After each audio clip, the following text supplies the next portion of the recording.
Hello and welcome back to Bamboo Batu, another casual conversation on bamboo. Today we've got a hot topic, a painful topic, I might say, when it comes to bamboo. It's a sad, unfortunate series of circumstances, and it brings us to the subject of bamboo removal. Yes, I hate to say it, but sometimes the bamboo must be removed. Sometimes people even want to destroy their bamboo, kill it completely. It's a difficult thing to do because bamboo is tenacious. It is nearly indestructible. It can be sustainable in the worst possible way under certain conditions. So let's take a look at it. Bamboo ordinarily is just a beautiful plant. Don't take my word for it. Check it out. This is just a beautiful grove of bamboo. This is running bamboo. This is the type of bamboo, one of the types of bamboo that will spread, and it'll spread quite a bit.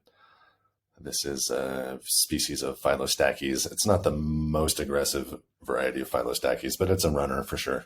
And it's also beautiful. So why would you want to destroy it? Well, sometimes it gets out of control. Here's a very small bamboo, but you'll see, despite its size, it is capable of penetrating through the asphalt. And just imagine what it's going to do when it gets bigger. So yeah, it is unstoppable. Bamboo is pretty special that way, and some gardeners absolutely hate it. It drives them crazy.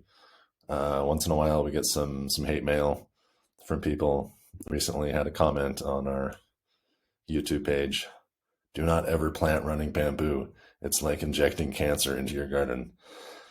And I sympathize with my readers and viewers, but I thought those were pretty harsh words to compare bamboo to cancer, and so I pointed that out, that I didn't think that was a really accurate comparison, and I was told that I was wrong, that cancer is actually better than bamboo because cancer can be treated and cured. Anyway, people get pretty emotional about it. It's a pretty hot, charged topic that brings out anger and vitriol sometimes from the commenters. But I try not to get too hung up on that because, look, bamboo is just beautiful. It's great. But yeah, this bamboo, it's as a runner, and it's all over the place. This looks like it's just maybe one of those natural bamboo forests in China, but it could be somebody's garden, large-scale garden that just went out of control. This particular picture I'm not sure about. But anyway, bamboo does have a way of spreading and spreading.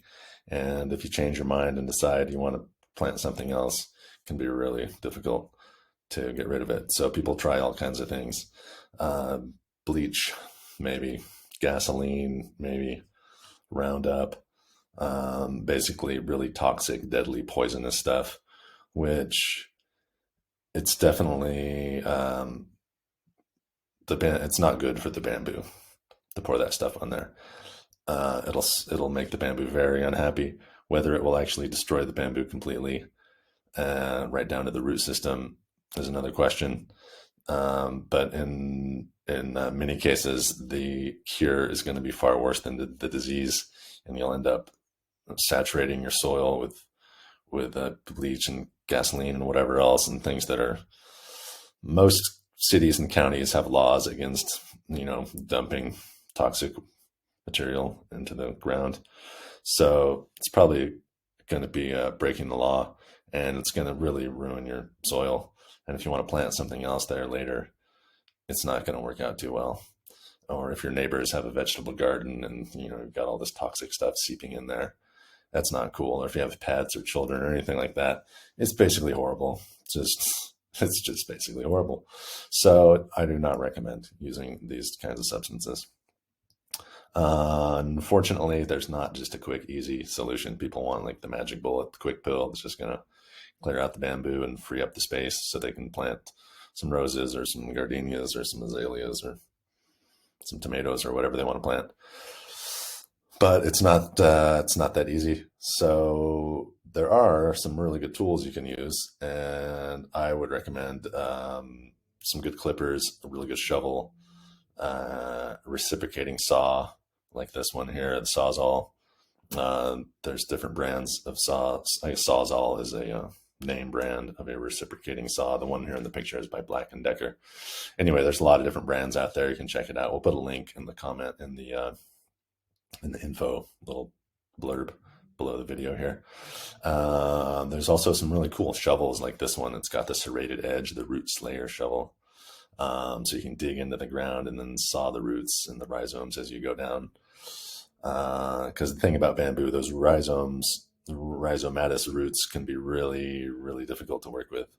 So the idea is you want to cut down the bamboo as low as you can, all the way to the ground, remove all the poles. If you're doing the removal business here, cut the poles down as low as you can go, and then get in and dig out those roots with whatever it takes, depending on the size and the age and everything else of the bamboo.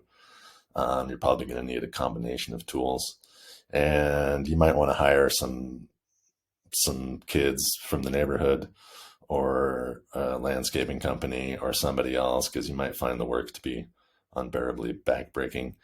If you do have a large grove of bamboo that's been there for 10 or 20 years, it can be a lot of work, and you might end up with something like this. It might be the easiest thing to rent a backhoe or a bulldozer and just turn the whole piece of land upside down until every little piece of root is removed. And so it could be a pretty major project, and that's why people are scared to plant bamboo. But better than removal, I like to say, what's the old saying? A good defense is the best offense. Is that how it goes? I think that's how it goes. Anyway, the point is, it's good. An ounce of prevention is worth a pound of treatment, or something like that. Anyway, there's all kinds of good cliches out there that I don't remember very well. So the point is, having a good plan before you plant the bamboo is the best way to go. Think about, so we're going to talk about containment here rather than removal. And of course, this isn't going to work if you're already having a huge grove of bamboo that's been there, like I said, 10 or 20 years, and you're trying to get rid of it. Then prevention, it's too late for prevention. But I think it's worth pointing out that there are lots of ways you can plant bamboo and not end up in one of those horrible situations that people are often complaining about. One of the best methods is the rhizome barrier. There's a few brands of this, but this one is considered to be the best, Bamboo Shield.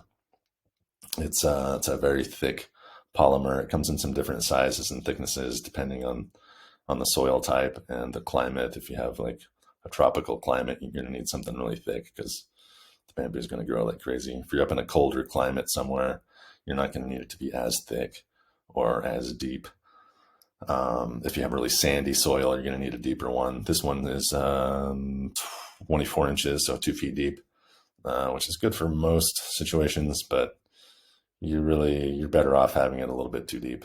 Usually bamboo roots only go down maybe a foot or two, but when they hit that barrier, when the bamboo roots, excuse me, hit the barrier there, they're going to kind of turn around and go different directions, trying to figure out how they can get around it and keep spreading. So you need it to go pretty deep because the bamboo roots are going to hit it and they're going to wonder, oh, where can I go now? And they're going to come upward and go downward. And they need to be discouraged from getting under that, because if they get under the root barrier, then the root barrier was a waste of money and time and energy. So you want to have a really good, well installed, sufficiently large and thick and deep root barrier when you do that. It's a pretty good method, but even better than that, I think, is the containment trench method. So instead of just burying a barrier there that the bamboo is going to try to circumvent, if you dig a trench like that, then the roots will reach the barrier. They'll reach the trench, and then they'll try to shoot across from one side to the other. And then if you go digging around in there a couple times a year, you can see very easily if there are roots coming through, and you just snip them off. And that way it also makes it less likely for the roots to start going downward, because they'll see the barrier, they'll get to the trench, and they'll just keep going towards the trench or trying to get across the trench, and they won't be redirected to go around it or under it or something. So you just clip them off right there. Whereas if you had a barrier there, they would try to the roots would keep growing and try to get around or under the barrier somehow. So the containment trench makes a lot of sense if you follow me. And you can fill it with some soft stuff. You can fill it with sand or mulch or wood chips or leaves, dried leaves or something light. Wood chips might be a little bit too hard to dig around, but something that's easy to poke around in, so you can get in there and just prune those roots as they come through. Do that a couple times a year. Or you could leave it open. Most people like to fill it with something. It looks a little nicer that way when it's filled. It depends where in the garden it's located. It could also be a tripping hazard. You don't want to, be walking around enjoying the garden and twist your ankle in a trench. Of course, that's not a good thing. So otherwise, though, the trench is a great method of containing bamboo. I think that's the most common and effective. But depending on the layout of the land, if you're right up against a property line or some kind of fence, or you can't get around to the other side because of other vegetation, it might make more sense to do the trench on one side and then something else on another side. Sometimes people combine the containment trench with the rhizome barrier, or they'll do like a three-sided trench and have it open on one side so that the bamboo can spread. Because the real problem is you take a big bamboo and it wants to spread out, and if you try to contain it, the more you try to contain it, it's like squeezing a handful of water. You squeeze it and it just wants to come out everywhere it can. But if you give it some space, you allow some opportunity for it to spread, then the other sides will be a little bit less aggressive. It needs to have some kind of release valve there where it can do its thing. Another way to slow down the spread is to thin out the middle of the grove. You cut out the old poles, cut out the old stuff, and create some empty space in the middle of a grove. That will lead the new growth will more likely be infill instead of going outward.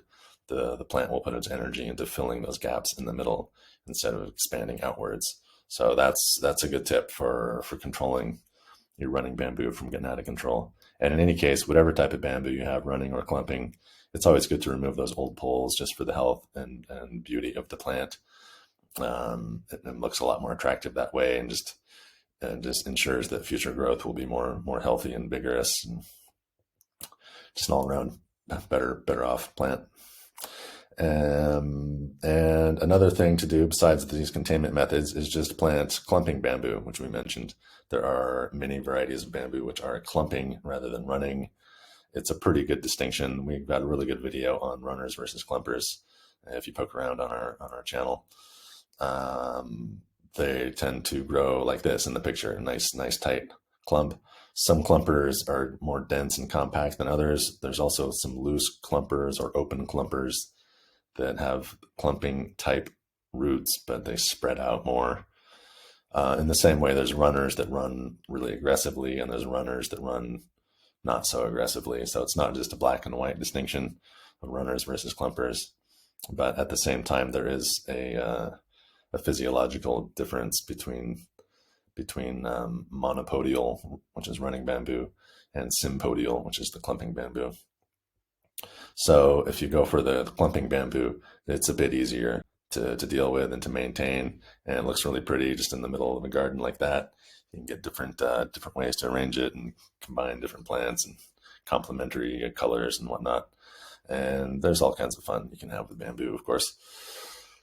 And there's also some confusion. You might have something like this. It's like, oh, that looks like a clumper. And then a couple of years later, you're like, oh, dang, it's running out of control. So if you look at that picture, you might assume it's a clumper because it's kind of compact. It was probably planted there with the intention of it being a clumper, but then the bamboo was like, hey, I'm not a clumper, I'm a runner. Bad news for you. And so this is a picture I took in France somewhere. I got up close to it and I realized, oh, this is not a clumper, and it's starting to get out of control. And so somebody's going to come and need to do some pruning and maintenance and whatnot on that sometime soon. So it can be tricky, especially if you go to a nursery, unless it's a bamboo specialist. If you go to Lowe's or Home Depot or somewhere where there's a little garden center and they're selling bamboo, it's a good chance that the people working in the garden center are not experts in bamboo. And oftentimes the plants are labeled with a real generic name like green bamboo or yellow bamboo or golden bamboo or something. And so you don't know if it's a runner or a clumper, and it can be tricky. So it's good to do your homework, and it's good to plant barriers and to have containment strategies ahead of time just in case. And another thing to be aware of is that the clumpers do a lot better in hot tropical climates. They tend to be more tropical and subtropical, so great in places like Florida and Alabama and Southern California, the West Coast. They don't generally like the freezing weather so much, but there are a few clumpers out there that are very cold hardy. This is a really pretty clumping bamboo photo I took in Germany. Nice little garden I stumbled across. And this is a species of Fargesia. I think it's Fargesia muriele, also called umbrella bamboo. It's got like these cascading, really graceful culms, real pretty stuff. And it can handle temperatures down to like minus 15, minus 20 Celsius. Sorry, Fahrenheit, minus 15 or 20 Fahrenheit. So it's pretty cold. And now my neighbors are doing some construction, so this would be a perfect time to wrap up the video before that background noise gets out of control. Hope you found this educational, entertaining, and worth viewing. I hope to see you next time. If you want to leave some comments or some thumbs up or questions or anything like that, we love hearing from you. All right, see you next time.